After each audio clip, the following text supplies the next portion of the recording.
mo sila tinali sa iyong kotse? Hindi mo ba alam na bawal yan? Pinagbabayad ko lang sila. Silang dalawang sumira sa scooter mo. Maranasan nila kung paano hatakin ng sasakyan. Hindi ko sila itinali. Itinali nila sarili nila. Hindi ba? Tama yun. Ah, yung mga nanggulpi sa'yo kahapon. Itinali ko sa hagdanan. Baliw ka na ba? Pakawalan mo na sila. Ginagawa ko lang naman yung para sa'yo. Hindi na kailangan.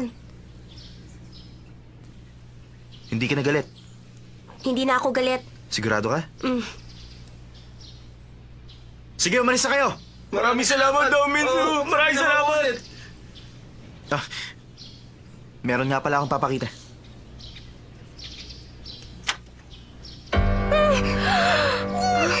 Nagkusa siya nagpatalit pumasok dyan sa may kotse. Shansai! Totoo ang sinasabi ni Daming, sir! Pero hindi ako kumuha ng mga picture sa'yo na isang gabi! Hindi rin ako naglagay ng mga picture na yun sa bulletin board! Nagsasabi akong totoo, maniwala ka sa akin!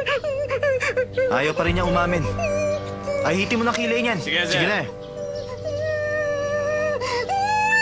Dami, sir!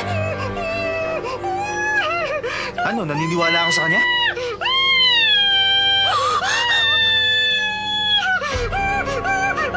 Shansai?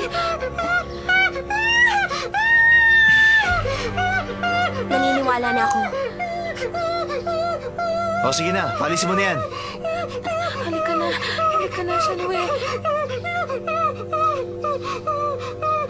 Shansai, sorry ah! Salamat, Shansai. O, sarado mo na.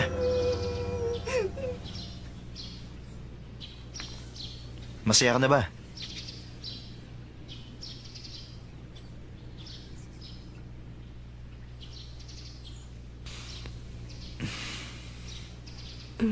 Masaya na ako. Salamat. Hindi na ako galit. Sigurado ka?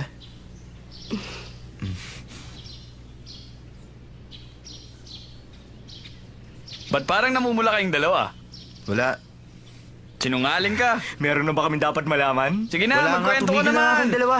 Pare, namumula yung mukha mo. Oh. Halatang nagsisinungaling ka eh. Sige na, sabihin mo na sa amin! Tumigil na kayo! Totoo kaya yung mga sinabi niya sa akin kagabi? Hindi kaya panaginip lang yun? Oo, nagsiselos ako.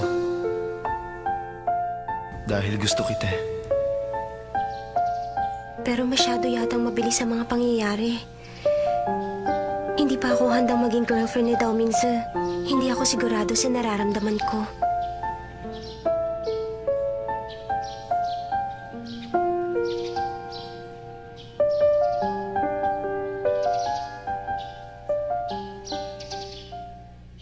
Andito